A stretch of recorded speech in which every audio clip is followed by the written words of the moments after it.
तो चलिए आज बात करते हैं भारत के पहले महान साम्राज्य की। एक ऐसी कहानी कि कैसे ये साम्राज्य बना, कैसे अपनी बुलंदियों पर पहुंचा और फिर आखिरकार क्यों और कैसे बिखर गया। हमारा ये सफर 5 पड़ावों से होकर गुजरेगा, जिसमें हम मौर्य साम्राज्य के शानदार जन्म, उसके जीवन और उसके नाटकीय अंत की पूरी कहानी को समझेंगे। एक वक्त था जब भारत एक नहीं बल्कि कई छोटे बड़े आपस में लड़ते हुए राज्यों में बटा हुआ था। लेकिन इनमें से एक राज्य ऐसा था जिसके पास बाकियों से आगे निकलने का एक खास फॉर्मूला था। देखिए, कहानी शुरू होती है छोटे छोटे कबीलों से, जिन्हें जन कहते थे। धीरे धीरे ये बड़े हुए और जनपद बने, और फिर इनमें से 16 सबसे ताकतवर कहलाए महाजनपद। अब इन 16 महाजनपदों में आपस में होड़ मची थी, लेकिन एक था जो सबसे आगे निकल गया, मगध। ये इतना ताकतवर हुआ कि इसने एक एक करके लगभग पूरे इलाके पर अपना दबदबा कायम कर लिया। अब सवाल ये है कि मगध में ऐसा क्या खास था। असल में उसके पास 3 जबरदस्त शक्तियां थीं। एक, पास के इलाकों से मिलने वाला लोहा, जिससे बेहतरीन हथियार बनते थे। 2, जंगली हाथी, जो उस जमाने में किसी टैंक से कम नहीं थे। और 3, गंगा और सोन जैसी नदियां, जिनकी वजह से खेती अच्छी होती थी और खजाना हमेशा भरा रहता था। अब कहानी में एक नया मोड़ आता है। पश्चिम से एक ऐसा तूफान उठा जिसने अनजाने में ही भारत में एक नए साम्राज्य की नींव रख दी। ये तूफान था सिकंदर। मैसेडोनिया से निकला, फारसी साम्राज्य को रौंदता हुआ वो सीधा भारत आ पहुंचा। लेकिन यहां व्यास नदी के किनारे उसकी दुनिया जीतने की मुहिम पर एक ब्रेक लग गया। क्यों रुका?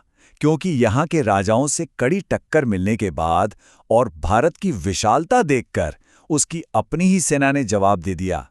सैनिकों ने साफ कह दिया, बस अब और नहीं लड़ना, हमें घर वापस जाना है। तो सिकंदर तो लौट गया, लेकिन अपने पीछे छोड़ गया एक खालीपन, एक तरह की राजनीतिक उथल-पुथल। और इतिहास गवाह है, जहां भी ऐसा खालीपन होता है उसे भरने कोई ना कोई जरूर आता है। और इस उथल-पुथल के बीच से ही निकले चंद्रगुप्त मौर्य, एक ऐसा शख्स जिसने न सिर्फ सत्ता हासिल की बल्कि एक ऐसे साम्राज्य की नींव रखी जो भारत ने पहले कभी नहीं देखा था। उस वक्त सत्ता में था नंदवंश, जो सिकंदर के हमले के बाद काफी कमजोर पड़ चुका था। चंद्रगुप्त ने इस मौके को पहचाना और अपनी जबरदस्त रणनीति से इस कमजोर पड़ चुके वंश को उखाड़ फेंका। उनकी ताकत का अंदाजा आप इसी बात से लगा सकते हैं, जब उन्होंने सिकंदर के जनरल सेल्यूकस निकेटर को हराया तो संधि में न सिर्फ उसकी बेटी से शादी की बल्कि पूरा का पूरा अफगानिस्तान दहेज में ले लिया। सोचिए जरा, चंद्रगुप्त के पोते अशोक के समय में साम्राज्य अपनी बुलंदियों पर था, लेकिन फिर अशोक ने एक ऐसा फैसला लिया जिसने कई जानकारों के मुताबिक इस महान साम्राज्य के पतन की कहानी लिख दी। एक बहुत ही खूनी जंग के बाद अशोक का मन बदल गया। उन्होंने हमेशा के लिए लड़ाई और हिंसा का रास्ता छोड़ दिया और अहिंसा की नीति अपना ली।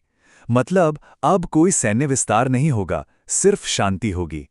अब जरा इस फैसले का असर देखिए। सैन्य अभियान बंद हो गए। इससे हुआ ये कि अशोक के बाद जो राजा आए उन्हें जंग का कोई अनुभव ही नहीं था। धीरे धीरे साम्राज्य की सैन्य ताकत कमजोर पड़ने लगी, बाहरी दुश्मनों को ये कमजोरी नजर आने लगी और आखिरकार साम्राज्य का अंत उसी के एक सेनापति के हाथों हुआ।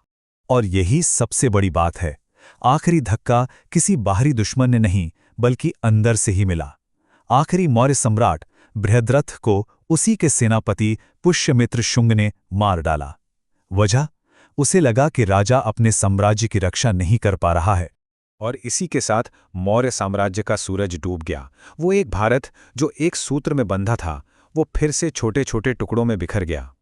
ये टूटना कुछ ऐसा था, जो एक विशाल साम्राज्य था वो अब कई अलग अलग शक्तियों में बंट गया। इंडो ग्रीक, शुंग, कुषाण, सातवाहन सब अपने अपने दावेदारी ठोक रहे थे और नियंत्रण के लिए आपस में लड़ रहे थे।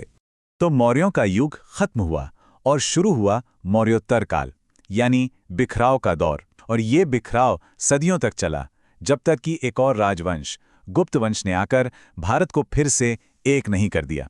मतलब इतिहास का चक्र एक बार फिर घूम गया। मौर्य साम्राज्य की ये कहानी हमें एक बहुत बड़े सवाल के सामने लाकर खड़ा कर देती है। क्या इतिहास हमेशा सीधी रेखा में आगे ही बढ़ता है, या फिर ये बस बनने और बिखरने का एक अंतहीन सिलसिला है?